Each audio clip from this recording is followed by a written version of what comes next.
My name is Caroline Browne. I'm one of the heads of regulation at the Human Tissue Authority, and I have responsibility for our public display sector as well as our post-mortem sector.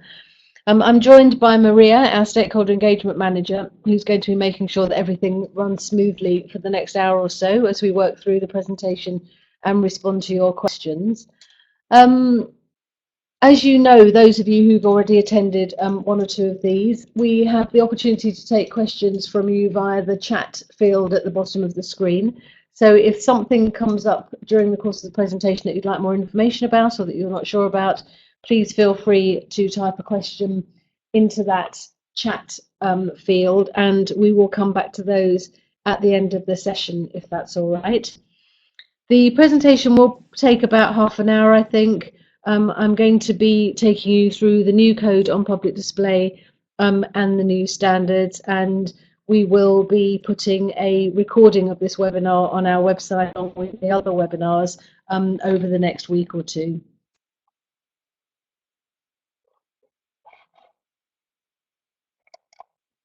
Oh, sorry, I pressed the wrong button, I beg your pardon.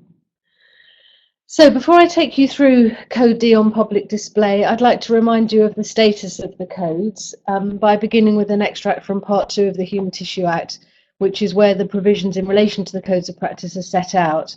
So the HTA may, in carrying out its functions with respect to licenses, take into account any relevant observance of or failure to observe a code of practice when dealing with a matter dealt with in a code. So these are very important resources for you to draw upon. They give practical guidance and they lay down the standards expected in relation to the conduct of licensed activities. They also form the basis of the HTA's superintendence of compliance with licensed activities, which in relation to the public display sector are the storage of the body of a deceased person or relevant material which has come from a human body for use for public display, and the use for the purpose of public display of the body of a deceased person or relevant material which has come from the body of a deceased person. So two licensable activities there, the storage and the use for public display of bodies and relevant material. This webinar marks the culmination of work to review and revise our codes and standards which took place during 2015 and 16. During that time, we carried out a public consultation. We had about 80 responses in total to that, which were generally positive, and we held workshops in London, Leeds, Belfast and Cardiff, attended by around 200 people. And actually, the one where we presented our code on public display was very well attended. In December, the codes and standards received parliamentary approval, and from the 3rd of April, we will be inspecting against the new standards. Our new suite of codes comprises 7 documents rather than 9. So we no longer have a separate code on disposal, nor one on import and export, having instead included guidance on these topics in the individual codes where it's relevant, so that the advice is tailored more to the needs of each sector.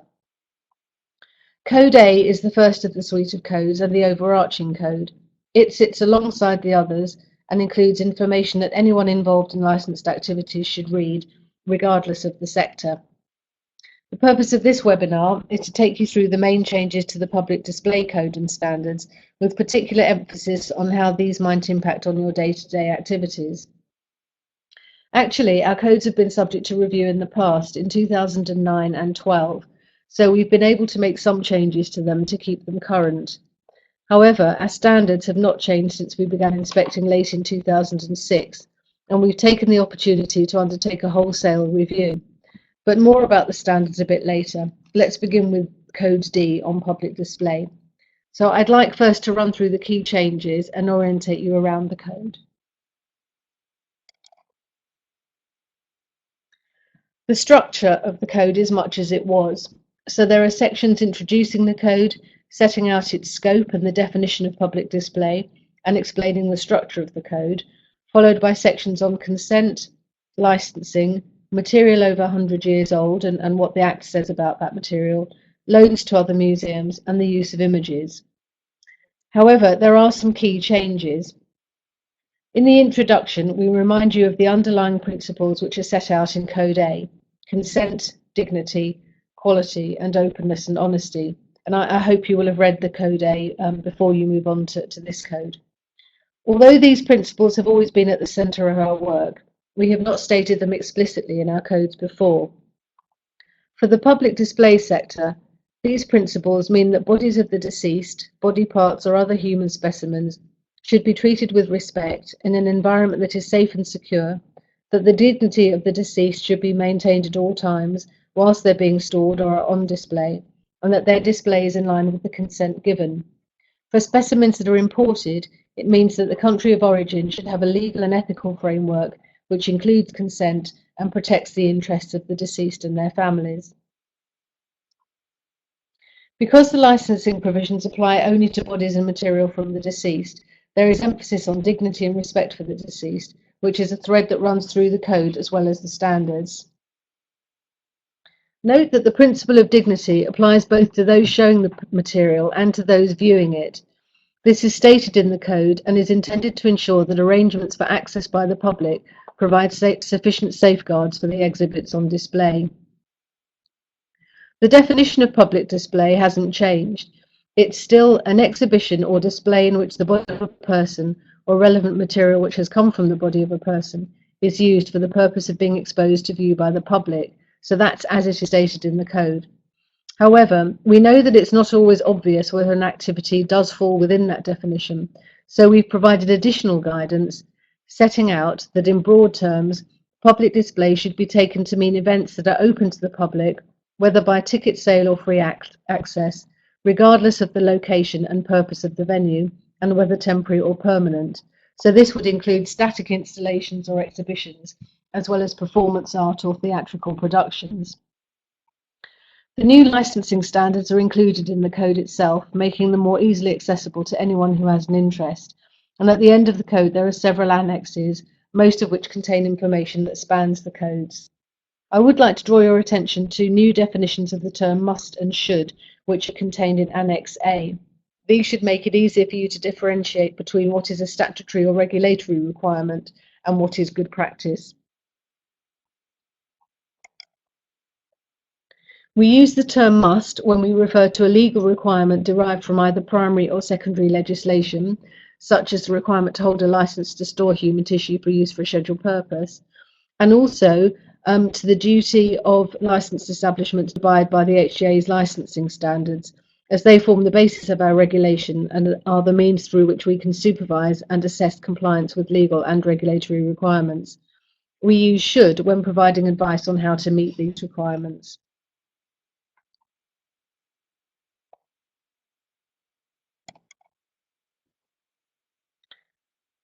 I'm going to move on to what's been removed from the code, which is actually very little. Most of the changes are to provide further clarification of topics already included, to enhance the language, or to provide new guidance that wasn't included before. But we have removed from the public display code some generic information on consent and how to seek consent. This is because we recognise that the specimens on display tend to be from people who died before the commencement of the HTA Act in September 2006. The exception is bodies imported from other countries, most notably from Gunther von Hagen's Body Worlds exhibitions, to which the consent provisions of the Act don't apply because the material is imported. Of course, we do expect everyone to read through Code A, which contains the detail of the legal consent provisions and advice on matters such as the duration of consent, withdrawing consent, and issues relating to capacity. But generally, the information you need to know about consent in relation to the public display sector is in the public display code.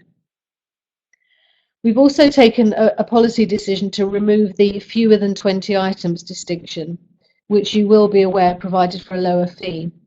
Charging the same fee to all establishment reflects the similar levels of regulatory activity undertaken in relation to each establishment across the sector, regardless of the number of items held, and is therefore a more fair approach.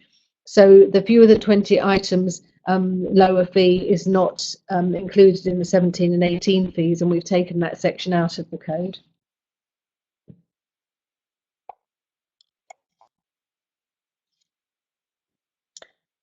New material has been added, however, and I would like to draw your attention to those sections in particular in the order in which they appear. We've added details about what falls within the scope of relevant material. The Act includes hair and nails from the body of a deceased person within its scope of relevant material. So hair and nails from the body of a deceased person are subject to the licensing provisions of the Human Tissue Act. Human material that's been modified in some way, or that is bound up with non-human materials, is also within scope, as are human body fluids or soft tissue, for example, in the creation of an artwork. This includes human cells used in the making of bioart, which is an area that we see growing. There's a paragraph on the deaccession of human remains, which signposts the reader to the relevant section of the Human Tissue Act and sets out that the HTA has no role in relation to this power, which is conferred on a number of specific museums, and they are listed in the legislation. There's a new section on offences under the Act, and this appears in all the codes. The inclusion of this section means that you don't need to refer to the legislation itself to find out what is lawful and what is unlawful. I'm sure you'll be pleased to know that in relation to both consent and licensing, an offence is not committed if the person reasonably believes that they have the appropriate consent or that the activity they are carrying out is not subject to licensing. However, we strongly recommend that you refer to the code so that you do fully understand statutory requirements. There's more information in the code on the display of photographic images or films, which states the legal position, which is that they fall outside the scope of the legislation, but which provides brief advice on filming, particularly aimed at designated individuals who are responsible for ensuring suitable practices are used in the conduct of licensed activities. And we also have additional advice on filming and the making of images on our website, which is particularly aimed at those in the media. There are new sections on import and export, which replace the advice contained in the current code on import and export, which doesn't any longer exist. The consent provisions of the Human Tissue Act don't apply to material that's been imported. However, establishments involved in public display should have effective and reliable processes to ensure that imported human tissue is obtained with valid consent, in line with legal requirements of the country of origin, and that its use is in accordance with the consent given. The code sets out that it's good practice for importers to satisfy themselves that in the countries from which they seek to import tissue, the gaining of consent for the purpose to which the tissue is subsequently put is part of the process by which the material is obtained. This involves ensuring that procedures are in place giving the necessary assurances. Because there's no longer a code on disposal, the Public Display Code also contains a section on disposal. So disposal of relevant material is one of the activities within the statutory remit of the HTA, even though it's not an activity for which consent or a licence is needed. Most establishments engaged in the public display of human material, particularly those that are accredited by Arts Council England under the Museums Accreditation Scheme, will have acquisition and disposal or deaccession policies that consider cultural issues such as repatriation. Where this is not the case, the guidance on disposal in the code should be followed if material is to be disposed of. The Act doesn't mandate any particular method of disposal, for example, according to the type or size of the relevant material, and does not stipulate methods of disposal for specific body parts. So the HTA encourages staff at HTA licensed establishments to make decisions about the most suitable method of disposal in each case, referring to the code for guidance. We've included several more examples in this new code, the feedback from the consultation being that these are very useful to those working in the sector. And finally, our licensing standards now form part of the code rather than being contained in a separate document.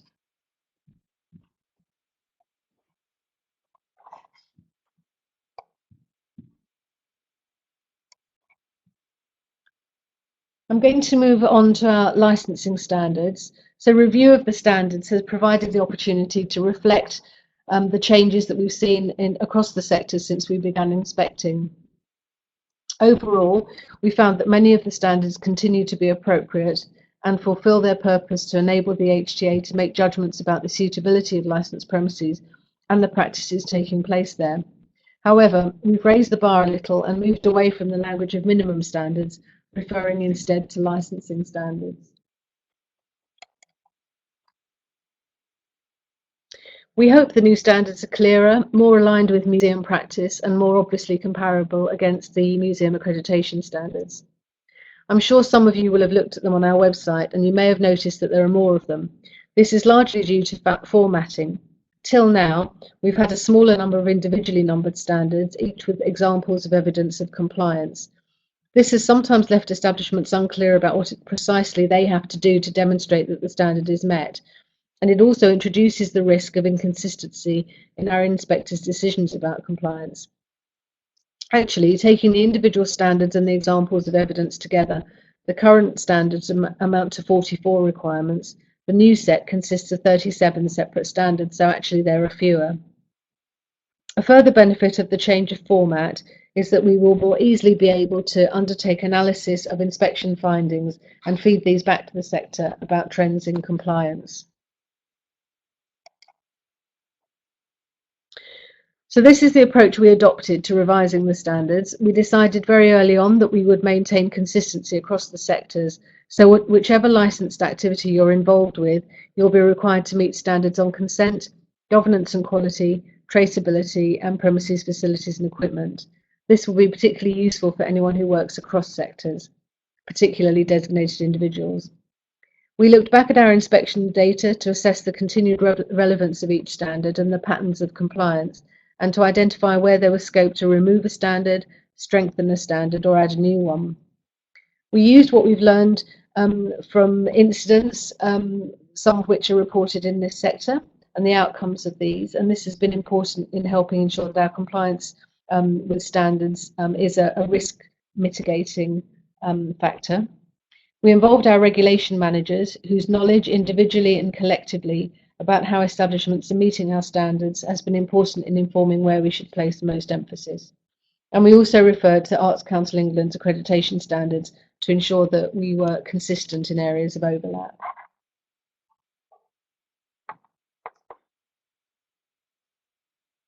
We set acceptance criteria for ourselves, which included checking to ensure that our standards meet the requirements of the regulator's code and that our approach was consistent with good regulation.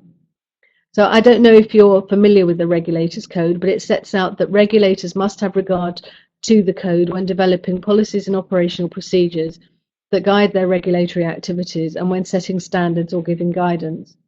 So amongst other things, we must carry out our activities in a way that supports those we regulate to comply, provide simple and straightforward ways to engage with those we regulate and hear their views.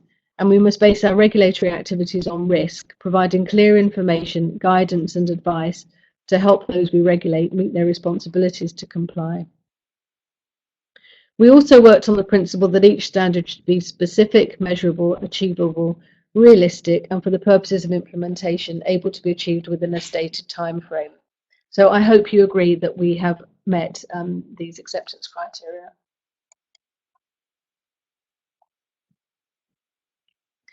So as I mentioned earlier, we have a new format for our standards with more individually numbered standards.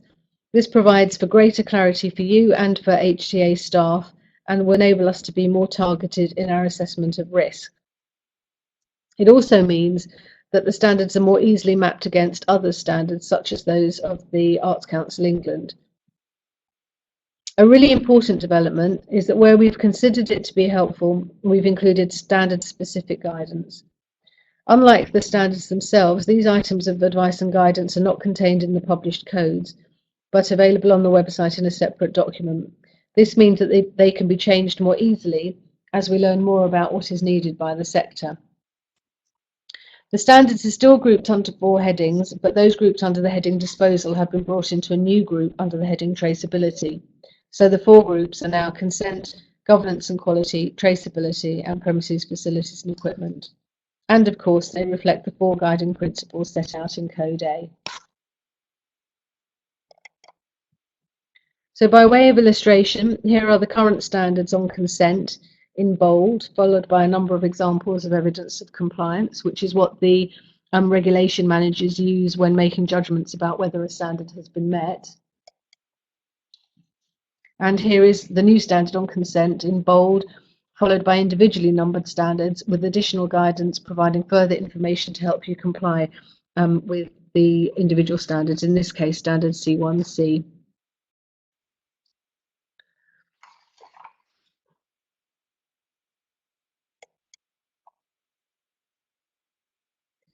In relation to the public display licensing standards, there are a number of things I particularly want to highlight.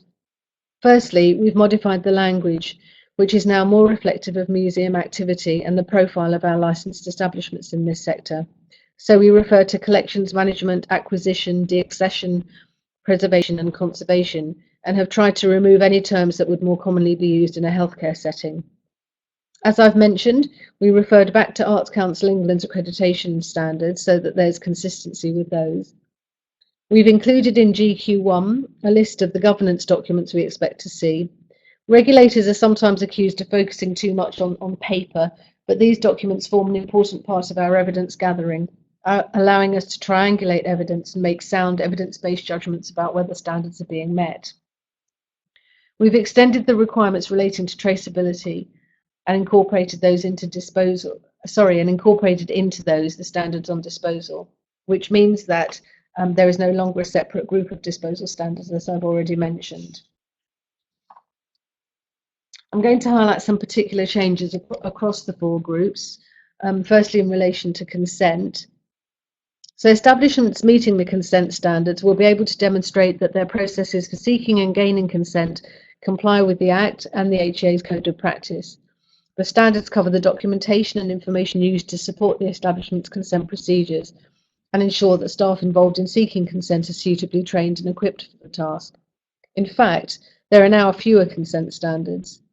Establishments do need to ensure that they have the necessary consent for the display of material where it's less than 100 years old and was obtained after the commencement of the Human Tissue Act in September 2006. However, we know that many collections are static and it's unusual for new specimens to be obtained for public display, and the standards on consent reflect this.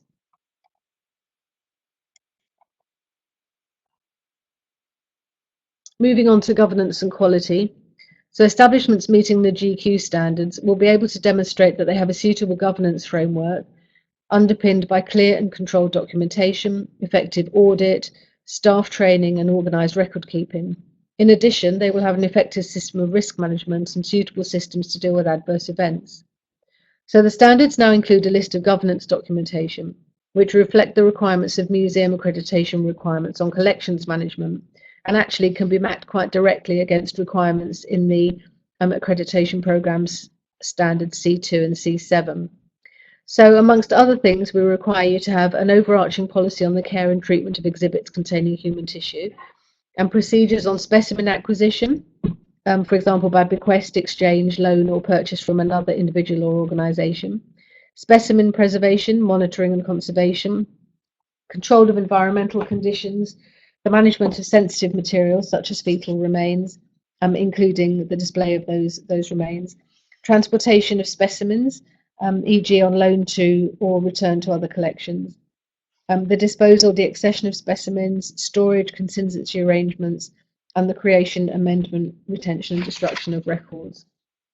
We've included a standard on audit of both records and specimens, which can be considered to reflect the MLA requirement for there to be awareness of the condition and needs of all items in the collection and visual inspection of these. The standard on training is little changed, but does now make reference to the need for staff to be trained specifically in handling human remains. And finally, in terms of governance and quality, the standard on risk contains some guidance on the scope of these, of risk assessments and how they should be conducted.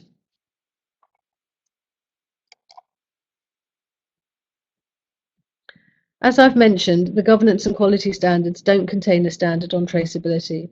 Requirements relating to traceability are now contained in standards T1A and B and T2A to C, which include standards on disposal or deaccession. Establishments meeting the traceability standards will be able to demonstrate full traceability for the human material for which they're responsible, from receipt to final disposal or disposition. HTA inspectors will test this through traceability audits carried out on site, and the HTA expects establishments to take a proactive approach to assuring themselves of effective traceability throughout the lifetime of their licence. In addition, as the final traceability step, they will have established disposal arrangements which are in accordance with the HTA's Code of Practice. The main point of note here is the new requirement for there to be traceability records that contain the location of each item, including, where appropriate, a description or photographic record and details of any specialist storage conditions, shelf life or contamination risk. Also, we require there to be records of the movement of specimens to ensure full traceability.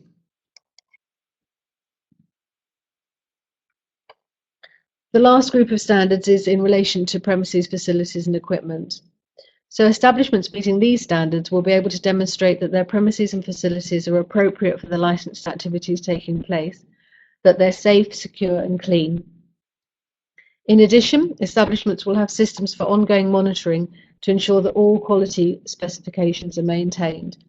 These standards cover equipment, ensuring that it's appropriate and suitably maintained, and that it does not present an impediment to the staff using it.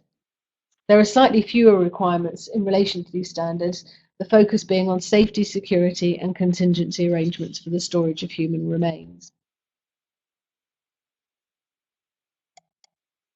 So they are the main changes and additions to the standards, and I've highlighted some of the things that you will need to be aware of, particularly as you review your procedures in the months ahead and perhaps get ready for an HTA inspection. I've included as my last slide the categorisation of shortfalls, which is the basis on which we determine whether a shortfall against the standard is minor, major or critical. Overall, compliance in the public display sector is good, and it continues to be a low-risk sector for us. We're intending to increase our DI engagement activities in the year ahead, so I hope I have the opportunity to meet more of you.